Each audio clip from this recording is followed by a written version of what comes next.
তো নমস্কার, কেমন আছো তোমরা? আশা করি তোমরা ভালো আছো, সুস্থ আছো আর আমরাও ভালো আছি।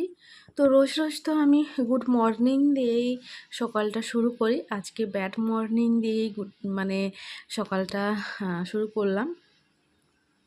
তো চলো, আমি সবিতা আমার ছোট্ট একটা নতুন ব্লগে সকলকে স্বাগত জানাই।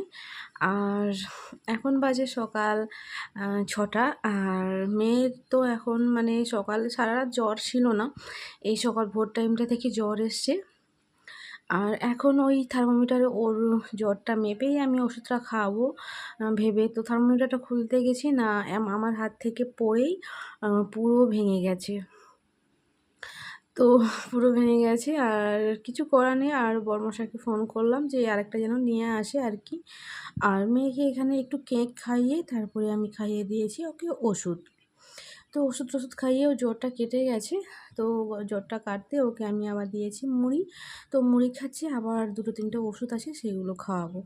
আর এখন আমি এই যে খেজুরটা খাবো মানে খেজুরটা খাচ্ছিলাম। আর এই খেজুরগুলো কালকেই এনেছে আর খাবো আর বের করেছি। আর আমি না এরকম কোনো খেজুর খেলে তো ফাটিয়ে খাই, জানি ভেতরের মধ্যে পোকা টোকা থাকতে পারে আর কি।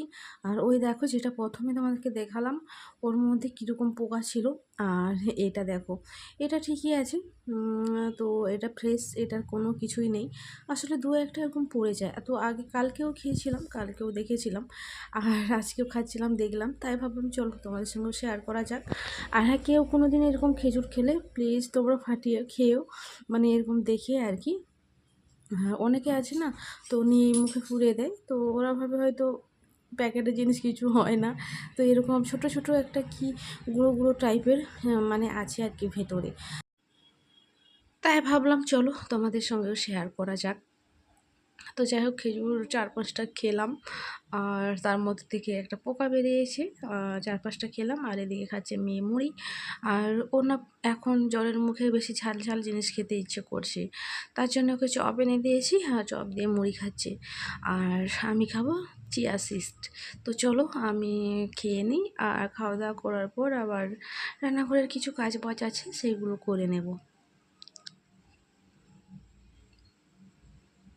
তো রান্না আমি বসিয়ে দিয়েছি, এখানে হচ্ছে ভাত, দেখতেই পাচ্ছ তোমরা, ভাত হচ্ছে।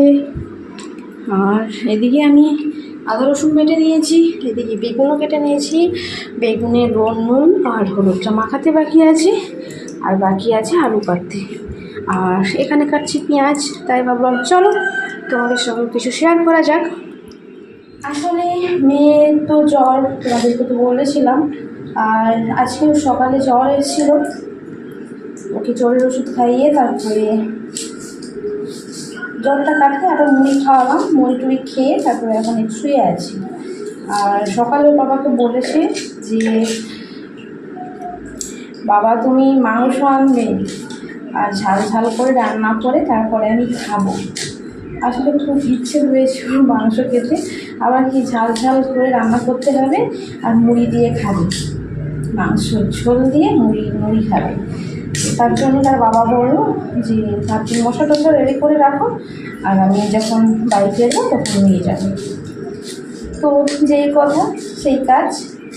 আর এদিকে আমি মশলাটা করে নিয়েছি, ভাত বসিয়ে দিয়েছি, এখন পেঁয়াজটা কেটে নিচ্ছি, তারপরে কাটবো আলু। আর সমস্ত কিছু রেডি করিয়ে তারপরে আমি যাবো স্নানে। তো স্নান করে এসে তারপরে মাংস রান্নাটা বসাবো। ও অতক্ষণে চলে আসবে, এখন বাজে কিন্তু 10টা। আর জলও এখনও এলো না, মানে খাওয়ার জল যেটা আমাদের আসে, তো সেটা এখনও আসেনি। তো দেখা যাক কখন আসে। আর এদিকে বৃষ্টি পড়ছিল, তো সকাল টাইমটা হালকা বৃষ্টি পড়ছিল। আর ও ফোন করেছিল যে যাওয়ার পথে নাকি পুরো ভিজে গেছে। আর ওই দিকটা ভালোই বৃষ্টি হয়েছে। তাহলে এই যে পেঁয়াজ কেটে নিয়েছি, এবার আলুটা কেটে নেব।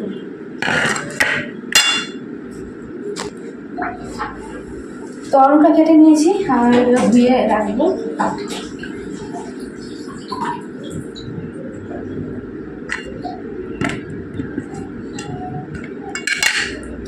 আর এই যে বেশ খানিকটা কাঁচা লঙ্কা নিয়েছি।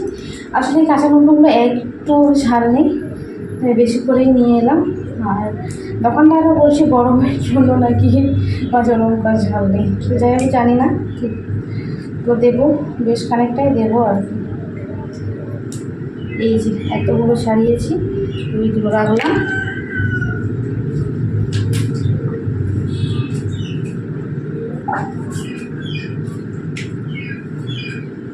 এখন কাজ, শিলনোড়াটা ধুয়ে নেব।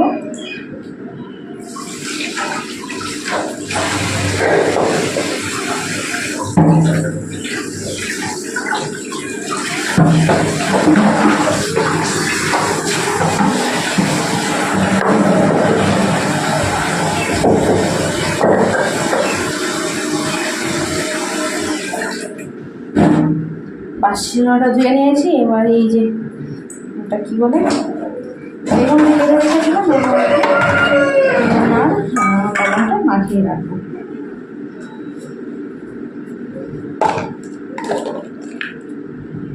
নুন আর লবণ, সরি, নুন আর হলুদটা।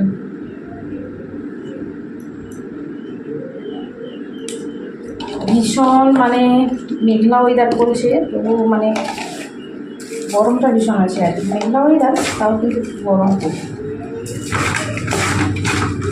বেগুনগুলো অনেকদিনই এনেছিল, পুরো শুকিয়ে গেছে, এই পুরো জামা শুকিয়ে গেছে। যাই হোক, ভাজা করে নেবো, খাওয়া হয়ে যাবে।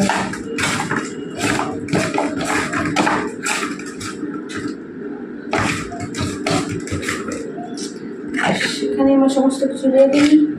আর আমি স্নান করতে,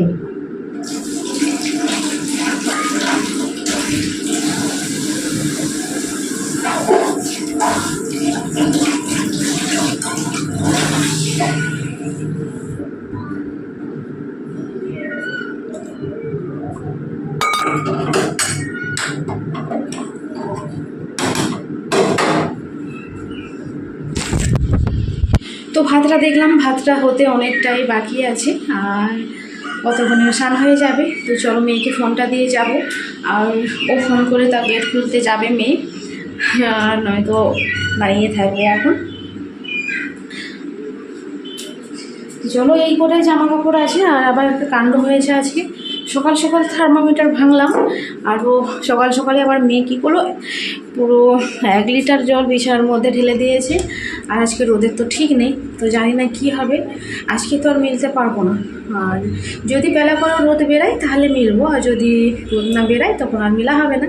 তো কালকে আবার মিলবো। সেটাতে উপরে আবার মানে ছেঁড়া জিনিস আমি বিছিয়ে রেখেছি, যাতে জলটা একটু টেনে নেয় আর কি।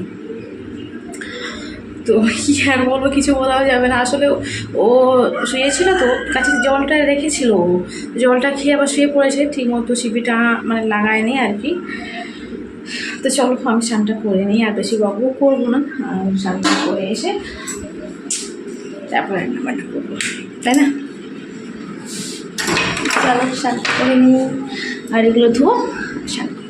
চলো, তো আমার স্নান হয়ে গেছে। স্নান টান করে তারপরে এদিকে আমি রান্নার তো সমস্ত কিছু আমি গুছিয়ে দিয়ে গেছিলাম, আর জাস্ট টমেটোটা ছিল না, ওটা বড়মশাই নিয়ে এলো, তো ওটা কেটে নিয়েছি এই যে। আর এদিকে কাঁঠালের যে বিচা হয়, তো সেটা আমি বসিয়েছি সিদ্ধ করে খাবো বলে। আর এদিকে কড়াইতে অনেক তেল দিয়ে দিয়েছি, তো আগে বেগুনটা ভেজে নেব, তারপরে রান্না করব মাংসটাও ধুয়ে পরিষ্কার করে আমি এখানে রেখেছি। তো চলো আগে বেগুনটা ভাজা করে নিই। আর আমার বেগুনের কথাটা মনে ছিল না, আর ওটা ঢাকনাটা খুলতেই আমি দেখতে পেলাম, তাই আগে বেগুনটা ভাজা। আর বেগুনটা দেওয়া মাত্রই এত তেল ছিটকায় না, আসলে যেহেতু ওর মধ্যে জল থাকে, আবার নুন টুন মাখানো থাকে, তার জন্য আবার বেশি জল মানে তেলটা ছিটকায় আর কি। তার জন্য অনেক দূর থেকে আমি বেগুনগুলো ফেলছি। আসলে আমার ভাজাভুজি খেতে ভালো লাগে, তার থেকে বেশি মানে সব থেকে ভালো লাগে আমার ভাজাটা, ওই ঢ্যাঁড়স ভাজাটা যেটা হয়, ছোটো ছোটো করে কেটে ঢ্যাঁড়স যে ভাজা হয়, সেটাই আমার ভালো লাগে। তো বেগুন ভাজাটা অতটা ভালো লাগে না, তবু খাই, কিছু করার নেই। আর এগুলো যদি থাকতো, আজ যদি রাখতাম আর থাকতোই না, পুরো পোকায় খেয়ে মানে ভেতরটা পুরো পোকায় খেয়ে নিয়েছিল আর কি।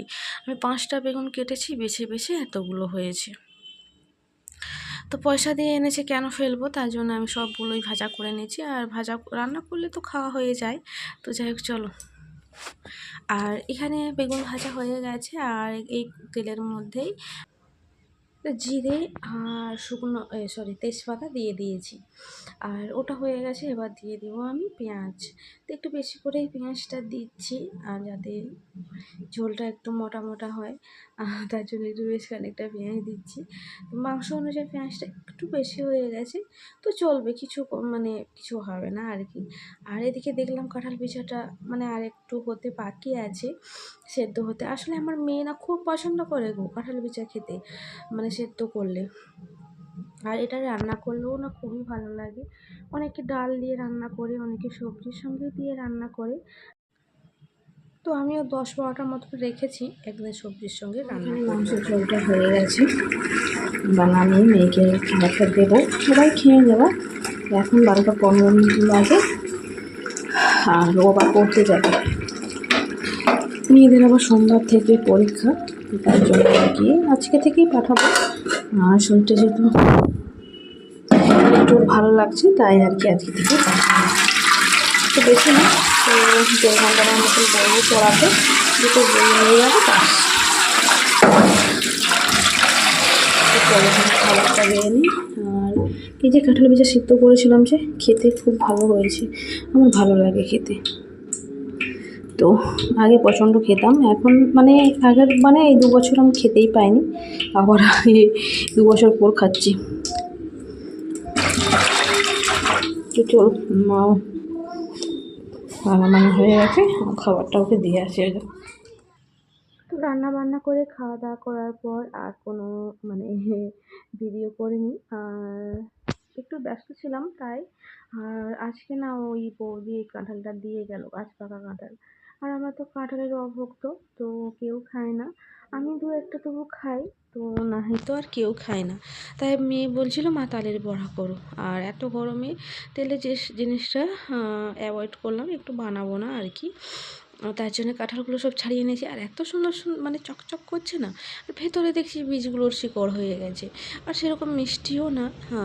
তাই দেখা যাক কী হয়। আর আমি না ওই তখন বিকেলটা ওই তালের যে শক্ত করে রেখেছিলাম সেটা ভিজিয়ে রাখছিলাম, দেখছি তারপরে ভালো লাগছিল না, কেমন একটা হয়ে গেছে, তাই ওটাকে ফেলে দিয়েছি। হ্যাঁ, 2-3টা কাঁঠালের কোষ রেখেছিলাম, আর সেগুলোকে একটু মিক্সিতে বেটে নিয়েছি। আর এদিকে নারকেল আমি বরমশাইকে দিয়ে নারকেলটা কুড়িয়ে নিয়েছিলাম। এটাকে এখন একটু চিনি দিয়ে নেড়ে নিচ্ছি। আর আমার বাসন মাজার সাবানটাও শেষ হয়ে গেছে। আর এদিকে কাঁঠাল দিয়ে কাঁঠালের দিয়ে মাখিয়ে, আর চালগুঁড়ি দিয়ে একটা থালি করে রেখেছি। এটা মাখিয়ে রেখেছি। তো এই নারকেলটা একটু ভালোভাবে চিনি দিয়ে মাখিয়ে এটা ভেজে নিচ্ছি। আজকে কিন্তু বানাবো একটু পুলি পিঠা। অনেক দিন খাওয়া হয়নি। আর মার ওই যে আমি গিয়েছিলাম জামাই ষষ্ঠীতে, তখন মা ওই চালের গুঁড়িটা পাঠিয়েছে, আর সেটা দিয়ে ভাবছি বানাবো। আর এই যে বড় লক্ষ্মীটা একটা বের করলাম, তো ওটাতে করেই আমি বসাবো আর কি। তো জলটা আগে বসিয়ে দিয়ে যাব, তাহলে আমার পিঠে বানাতে বানাতে জলটা তখন গরম হয়ে যাবে। তো এটা হয়ে গেছে, চলো এবার বাইরে নিয়ে যাই, পাখার তলায় বসে বানাবো আর কি। তো সব কিছু রেডি করে নিয়েছি, আর একটা বানাবো আর ভাপাতে দেবো আর কি। আমার মেয়ে এখনও জানেনি যে আমি কি বানাচ্ছি, তো আমি বেশ খানিকটা বানিয়ে নিয়েছিলাম। তারপরে আমার মেয়ে জানতে পেরে ও এলো। তো এই যে দেখতেই পাচ্ছ, আর জ্বর হয়েছে বলে ওর ভালোও লাগছে না, আর এখন জ্বরটা একটু কেটেছে, তো তাই এসছে পিঠে বানাতে। তো 3 জনে মিলে বানাচ্ছি, এদিকে বড়মশাইও বানাচ্ছে, আর বানাচ্ছি আমি, আর মেয়ে বানাচ্ছে। তো আমরাই খাবো, কোনো ব্যাপার নয়, যে এরকম ডিজাইন করে বানালেই হবে। আর এই যে দেখতেই পাচ্ছ আমার মেয়ে বানাচ্ছে, এগুলো মেয়ের। আর আমার বরমশাই বানাচ্ছে, আর আমি, তো 3 জনে মিলে বানাচ্ছি। তো চলো, পিঠেগুলো বানানো কিছুটা হয়ে গেছে। তো জলটা যেহেতু গরম হয়ে গেছে, আর একবারে সব দেবো না, নয়তো লেগে যাবে একে অপরের গায়ে। আর এই যে ছাঁদে থালাটা যে কিনেছিলাম ওই পিঠে করার জন্যই, তো এটাতে করেই করবো আর কি, ভাপাবো। তো চলো একে একে সব কিছু দিয়ে দিই, পিঠেগুলো আর কি একটা একটা করে বসিয়ে দিই। একটু ফাঁকা ফাঁকা করে দেব। আর এগুলো একটু গরম হয়ে গেলে, ভাপ উঠে গেলে ওর পরে আরও কাঁচাগুলো দেব তখন। তো মানে একেবারে একে উপরে চাপিয়ে দেব না, নয়তো ওই যে বললাম পুরো জড়িয়ে যাবে। আর ওই সেদ্ধ হতে চায় না, যেগুলো আড়াল হয়ে থাকে আর কি। তাই ফাঁকা ফাঁকায় বসিয়ে দিয়ে যাচ্ছি। এগুলো এক ভাপ উঠে গেলে তারপরে আমি আবার বসিয়ে দিয়ে তখন যাব। আর এই যে এগুলো বেশি হলো, তো চলো আবার একটা একটা করে আমরা বানাতে থাকি। তো বেশি করিনি, ওই 50টার মতন হবে আর কি।